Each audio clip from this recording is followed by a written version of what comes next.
we have a very interesting conversation.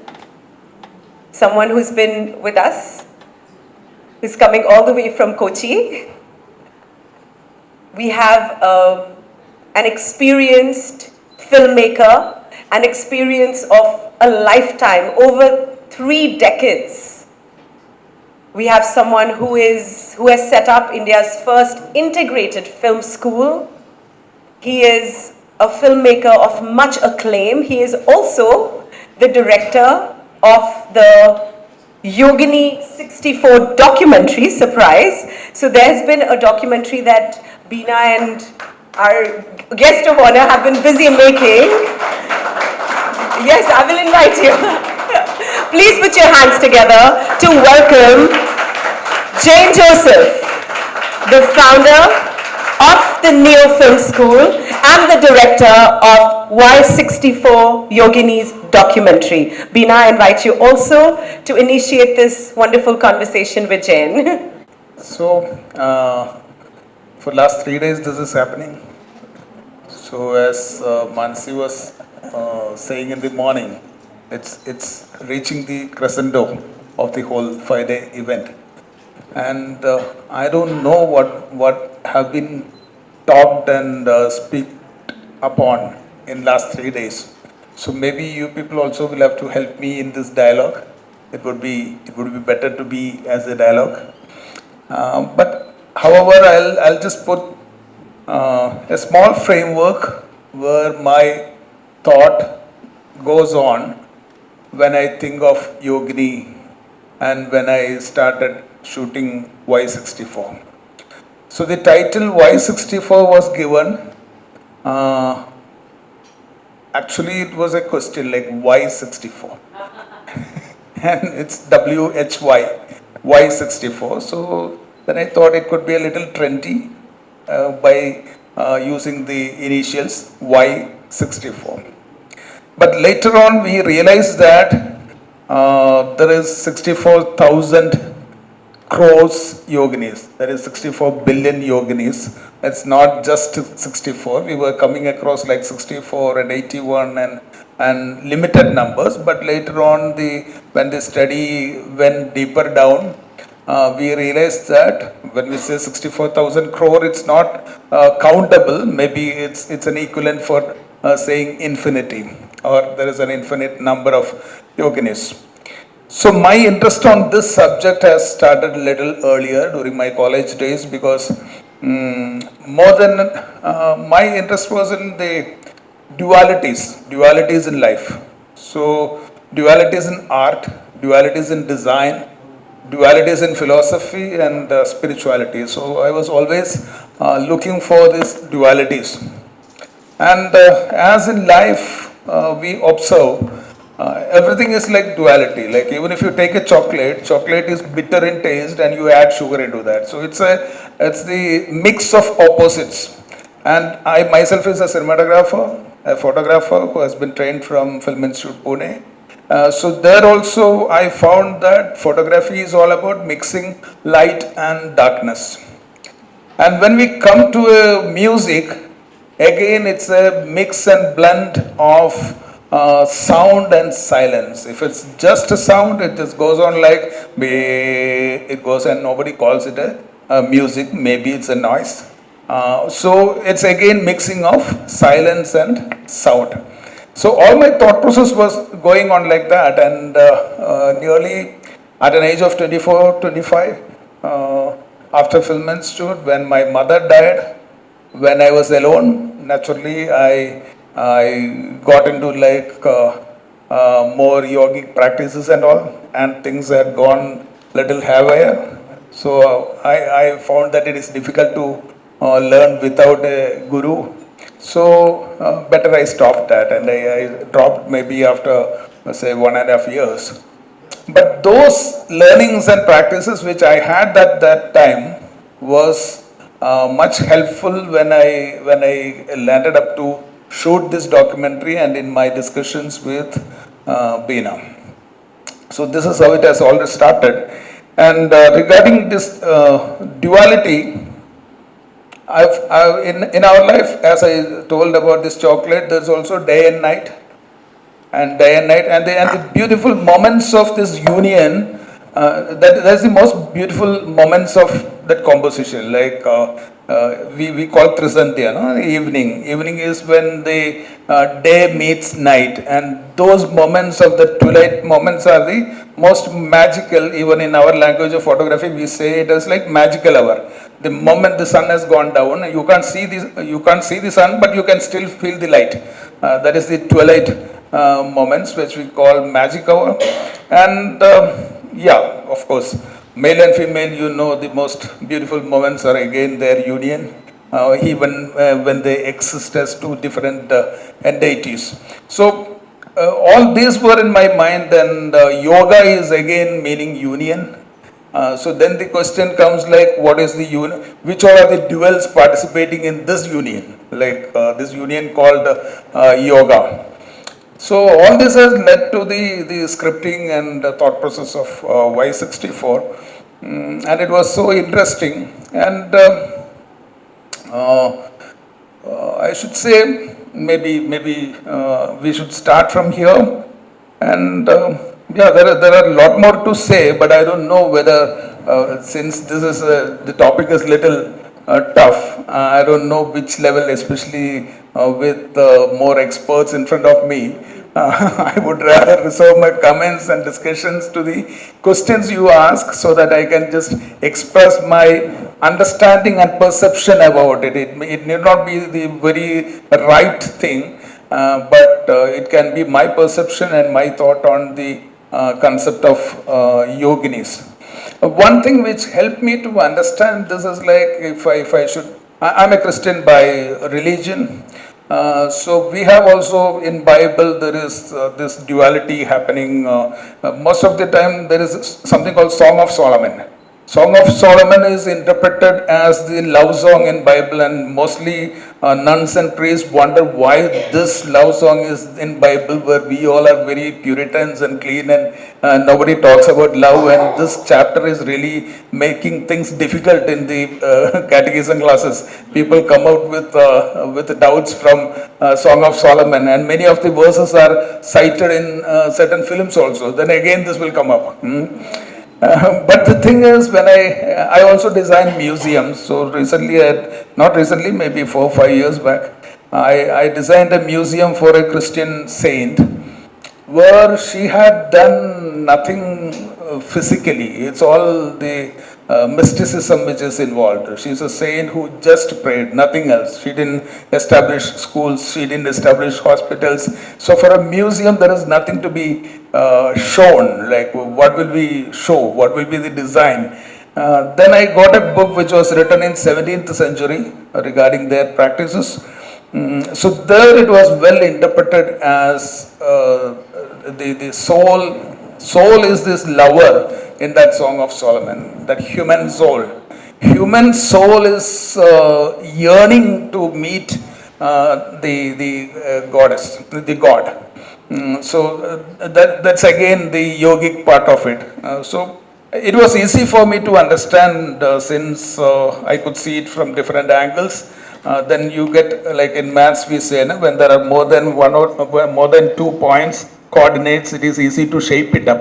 If you are going only linearly towards something, you just go and you won't get a direction. But here I got like 2-3 points which are coordinates and which can pull it to its precise place.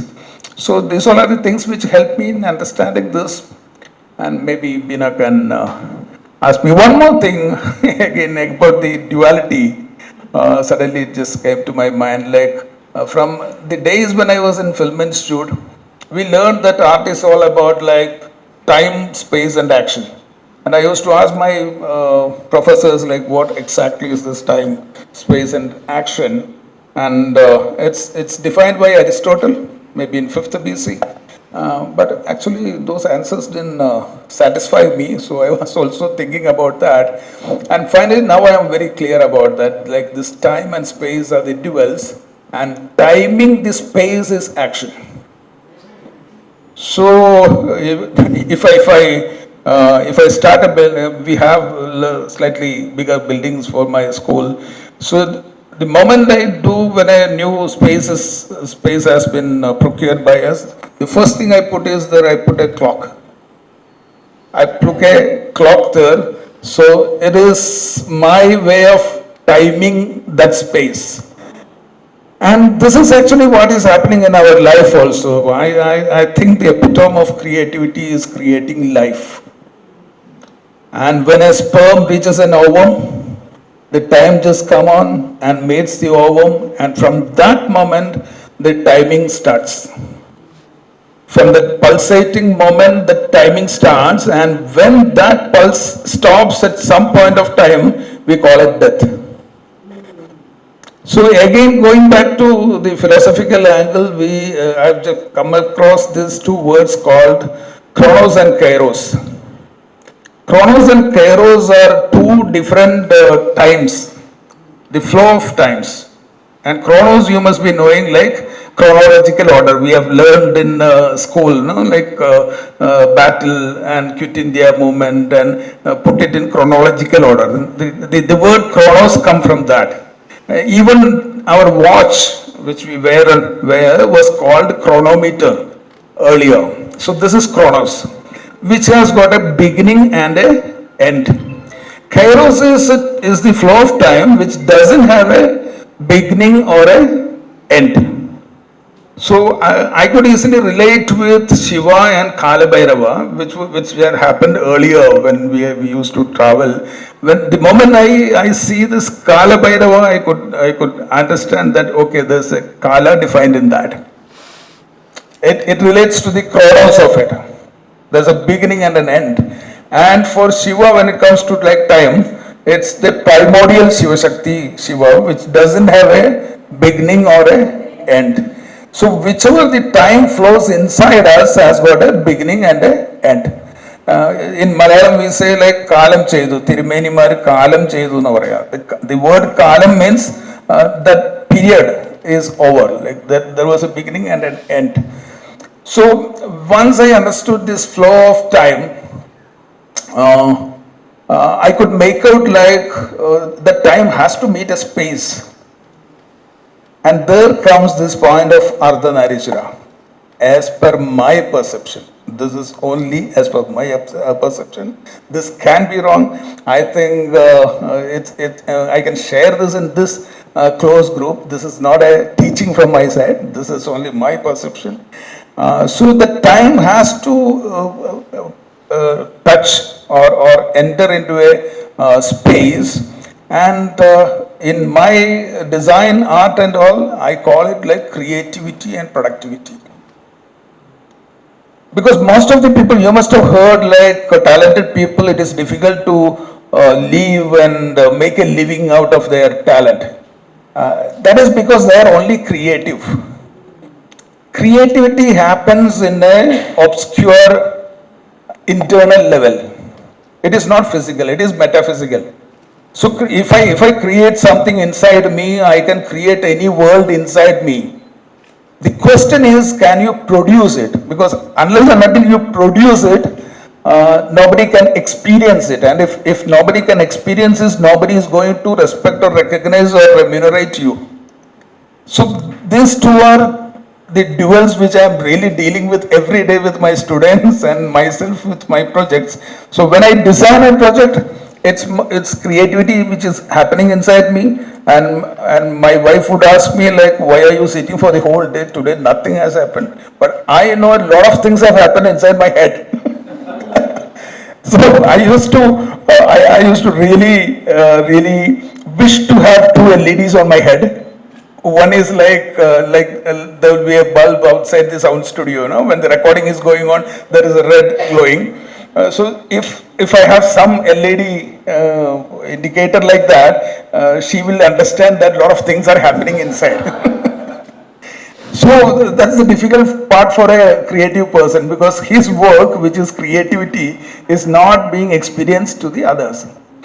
Another difficult part is like, when I create something, it has to be produced. Now the question is, who will produce it? So there I feel like this feminine and masculine energy inside me.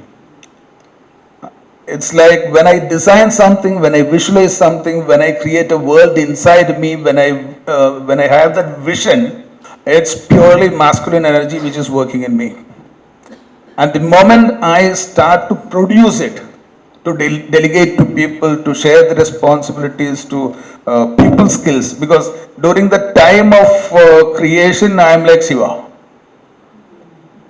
sitting idle without indicator, closed eyes, and people will think like, what is this guy doing all this time, sitting idle? And if he has something to do, he has to call forms of Parvati to execute, to delegate, to do it. I believe any CEO, whether he wear a suit, whether he is a masculine, epitome of masculine, the flamboyant CEOs which we see is rich with feminine energy. Because feminine energy is what makes them productive. There will be a visionary behind the organization who has founded it or who has strategies for it, but that is not visible. But there will be somebody who is executing it. To understand this, I think this male and female concept has to be understood in three layers. One is the form, one is like male and female form, as we all know. Second is the femininity and masculinity of it. Femininity and masculinity is the social construct of it. So that is the second level. And there is one more level which we need to understand, which is mostly not understood, I think, from whatever dialogues I've had with people. That is the feminine and masculine energy. It's only about energy. It's not about femininity, the social construct. It's not about the form, male and female. So these are the three levels. If we take an example, like if you take an electric fan, the fan is the form and it has got a motor inside.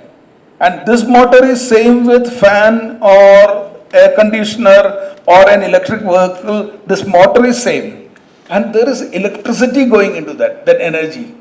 And that electricity is split into 12 again. So if we look at the bulb, which even though we call it as like positive and negative, it's actually positive and neutral for the flow of current. Current means flow. So it's the flow of energy. So this flow of energy is needed inside us. And I would say Ardhanarishwara, as morning I was talking with madam, I have only one difference of opinion in this, like Ardha means half, and it's not necessary that this is always perfectly half. It's a swinging, dynamically swinging to the opposites. Like sometimes you are masculine, sometimes you are feminine, and once we understand this, why I told you like this energy level has to be understood is like mostly people measure this on their femininity and masculinity, where you can go wrong. This is about the energy part of it. It's not like how you look like and how you feel like, how you interact with the society.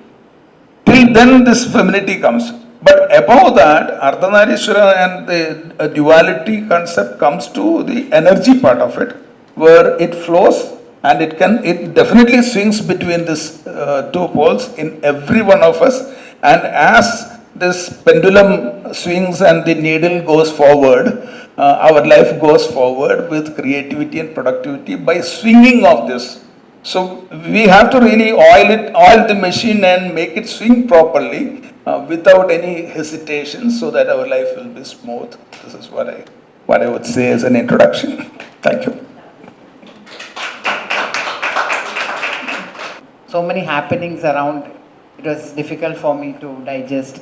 So just 3 days back, I decided to keep my brains off. So when Jain asked me some questions, I'm not able to ask questions. Otherwise, I am the one who keep asking him questions. So this my mind I think they also can ask questions, or if just comments, not questions. I would say. So much about duality. The very name that you have, I would like you to comment that duality. About Jain Joseph. maybe my father has this skeda of duality. I know where it comes from now. Yeah, because what he has told, or actually, my father died when I was 18 years old, because I'm eighth child, so he has all the right to die earlier. So, Very logically put, I must say, deeply thought. about the name? No, about the eighth child, so Yeah. Yeah. So, from the very first interview, the interviewers used to ask me this question. So, I really prepared well for this question. How come Jain and Joseph? Especially for companies, multinational companies and all, the people will be from north. So, they will ask, first question will be like, are you a Jain? No, I'm a Christian. Then how come Jain and Joseph? So, what I found is like the word Jain is a title given to Tirthagara. It's not the first name. It's a title given, and it means one who has got self-awareness about the consciousness. So I have to travel this travel, I'm you know. glad I asked that question because I would never have thought of it in this aspect. Yeah, that's how Jain Joseph comes. Thank you. Thank you, Jane. In fact, I should be saying thank you not only for this, for the journey we had together, allowing or helping me to decode my own journey, putting into places. Sometimes you need people to ask questions or, redirect, and somebody whom you can trust. Sometimes you cannot trust, that doesn't come. So he has been, we started on by 64 after I finished my paintings. I wanted to do the documentary. So my interest was documenting the temple. And I thought some record should be there. So that is how I approached him, which he felt that this has to be a documentary and it is important you should be there. അങ്ങനെയാണ് ഞാനും അതിനകത്തൊരു ഭാഗമായ, otherwise it was to only document this temple. നമുക്കിപ്പോൾ recordically it should be there. That was the aim. And it moved, I think 3 years we worked. അഴിച്ച് പണിഞ്ഞ്, every time you go to a direction, suddenly you feel this is not it. We had several discussions, and I feel even book into a completion, I had lot of interaction with him to streamline my brain to, okay, this is the direction, okay, put things together. So it was a great journey with him, and if I want to have a discussion with him, that can go long. And he's a man who can talk about duality, that is split it into in so many areas. Thank you, Jane. Thank you so much. And we continue our journey because we have sent it our documentary to IFI. So we are looking for places. It's completed.